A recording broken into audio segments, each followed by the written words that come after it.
खबर है। दिल्ली में आम आदमी पार्टी कांग्रेस के बीच गठबंधन, 4 सीटों पर आम आदमी पार्टी लड़ सकती है चुनाव, 3 सीटों पर कांग्रेस चुनाव लड़ेगी। सोर्सेस के हवाले से इस वक्त की बड़ी खबर। तो दिल्ली में आम आदमी पार्टी कांग्रेस के बीच गठबंधन तय, 4 सीटों पर आम आदमी पार्टी चुनाव लड़ सकती है। सोर्सेस के हवाले से बड़ी खबर, 3 सीटों पर कांग्रेस चुनाव लड़ेगी। तो सीट शेयरिंग पर जो फॉर्मूला है वो लगभग तय हो चुका है। दिल्ली की सियासत से जुड़ी बड़ी खबर। हालांकि बार बार देखिए विपक्षी खेमे में इंडिया अलायंस में टूट देखने को मिल रही थी, लेकिन अब कहीं ना कहीं सहमति बन रही है आम आदमी पार्टी और कांग्रेस के बीच सीट शेयरिंग को लेकर। तो दिल्ली में कांग्रेस और आम आदमी पार्टी के गठबंधन पर बातचीत, ये अंतिम दौर। 2 तस्वीरें, आम आदमी पार्टी कांग्रेस में गठबंधन जो होगा, जहां पे अरविंद केजरीवाल, राहुल गांधी एक साथ दिखाई देंगे और बीजेपी के खिलाफ चुनावी मैदान में उतरेंगे। तो दूसरी तरफ राहुल गांधी न्याय जोड़ो यात्रा में इस वक्त व्यस्त है। हालांकि कुछ समय पहले तस्वीर भी सामने आई थी जब तेजस्वी यादव भी उनके साथ दिखाई दिए, तो एक बड़ा मैसेज यहां से देने की कोशिश भी की गई कि आखिर विपक्ष एकजुट हो रहा है। अपडेट्स के लिए हमारी सहयोगी शालिनी इस वक्त जुड़ चुकी है। शालिनी, 4 सीटों पर आम आदमी पार्टी चुनाव लड़ सकती है, चुनावी फॉर्मूला लगभग तय हो चुका है। सीट शेयरिंग पर पहले सहमति नहीं बन रही थी, लेकिन अब लगभग बनती आ रही है। किस तरीके से देखें इस तस्वीर को, जहां पे विपक्ष पहले विपक्ष में ही खेमेबाजी थी, लेकिन अब विपक्ष एकजुट हो रहा है और चुनाव भी नजदीक है। बिल्कुल करिश्मा, देखिए लोकसभा 2024 को ज्यादा वक्त नहीं बचा है। ऐसे में दिल्ली की सीट पर आम आदमी पार्टी और कांग्रेस के बीच जो सीट बंटवारा था उसको लेकर अब सहमति साफ हो चुकी है।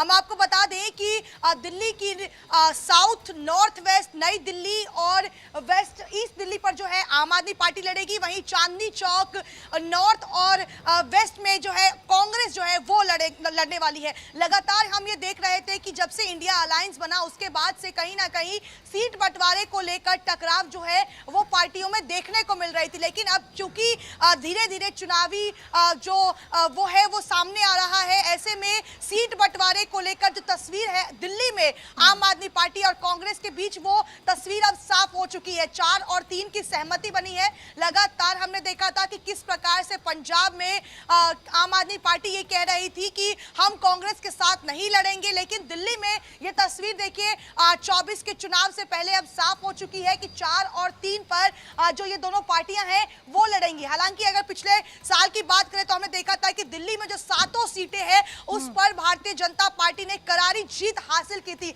अब ऐसे में एक बड़ी चुनौती होगी कांग्रेस और आम आदमी पार्टी के लिए। क्योंकि ये समझाइए, जो 4 और 3 का ये फॉर्मूला सेट किया गया है कि 4 सीटों में आम आदमी पार्टी लड़े, 3 सीटों पर कांग्रेस लड़े। हालांकि इस बात पे भी देखिए अभी मोहर लगेगी, बातचीत अभी हो रही है, लेकिन सहमति लगभग बन चुकी है।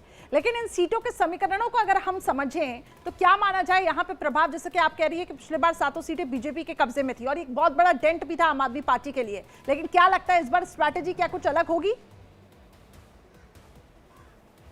बिल्कुल, देखिए कहीं ना कहीं पिछले अगर चुनावों की बात करें करिश्मा, तो भारतीय जनता पार्टी बेहद मजबूत स्थिति में नजर आ रही है, क्योंकि हमने देखा कि अरविंद केजरीवाल की पार्टी की अगर बात करें आम आदमी पार्टी की, तो तमाम बड़े आरोप जो हैं वो उन पर लगते रहे हैं। तो ऐसे में जनता का क्या मूड है और जनता इस बार क्या दिल्ली की 7 सीटों पर भारतीय जनता पार्टी को ही जीत दिलाती है, ये काफी दिलचस्प होगा, क्योंकि 4 और 3 सीटों का जो है वो आकलन तो साफ हो चुका है, लेकिन कहीं ना कहीं अब राह अभी भी जो है वो बेहद मुश्किल है दोनों ही पार्टियों के लिए।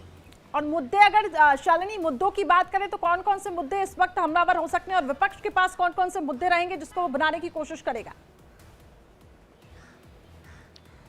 देखिए करिश्मा, अगर आपको याद हो तो आबकारी मुद्दा, जिसको लेकर भारतीय जनता पार्टी इन 5 सालों में पूरी तरीके से आम आदमी पार्टी पर जो है वो पूरी तरीके से विरोध जताती रही। अब अरविंद केजरीवाल इसमें फंसने वाले हैं। संजय सिंह जो है उनके बड़े नेता वो जेल में है। मनीष सिसोदिया की अगर बात करें तो वो भी सलाखों के पीछे है। ऐसे में भारतीय जनता पार्टी के पास बड़े मुद्दे हैं आम आदमी पार्टी को घेरने के लिए। वहीं अगर कांग्रेस की बात करें तो कांग्रेस में जिस तरीके से फूट नजर आ रही है, वो एक मुद्दा जो है वो बीजेपी के लिए कहीं ना कहीं बड़ा होने वाला है। वहीं केजरीवाल की पार्टी, आम आदमी पार्टी की बात करें या कांग्रेस की, लगातार बार इन दोनों ने ही चंडीगढ़ मेयर चुनाव में किस तरीके से हमने देखा कि बीजेपी को जो है वो बीजेपी का विरोध किया, मामला सुप्रीम कोर्ट तक पहुंचा। ऐसे में तमाम मुद्दे जो हैं वो आम आदमी पार्टी और कांग्रेस के पास भी हैं, जिसको लेकर वो जनता के बीच जाएंगे और बीजेपी के खिलाफ खड़े होंगे। बिल्कुल ठीक कहा शालिनी आपने। बने रहिए हमारे साथ। अपने दर्शकों को एक बार फिर से बता दें कि पूर्वी दिल्ली चांदनी चौक सीट पर कांग्रेस चुनाव लड़ेगी। सोर्सेस के हवाले से यह बड़ी खबर है। उत्तर पूर्वी दिल्ली से कांग्रेस चुनावी मैदान में रहेगी। North Delhi, north west Delhi से आम आदमी पार्टी इलेक्शन लड़ेगी। सोर्सेस के हवाले से बड़ी खबर। साउथ दिल्ली, वेस्ट दिल्ली की बात करें तो यहां से आम आदमी पार्टी चुनाव लड़ेगी। इस वक्त की बड़ी खबर, दिल्ली में सीट शेयरिंग को लेकर जो फॉर्मूला है लगभग तय। 4 और 3 का ये फॉर्मूला आखिर किस तरीके से विपक्ष इसमें भारतीय जनता पार्टी को घेरेगा ये देखना होगा, जिसमें भ्रष्टाचार एक अहम मुद्दा, आबकारी नीति के फैसले को लेकर जिस तरीके से चुनौती यहां पर दी गई। अरविंद केजरीवाल तक जांच की आंच जो है वो बरकरार है। लगातार तमाम जांच एजेंसियां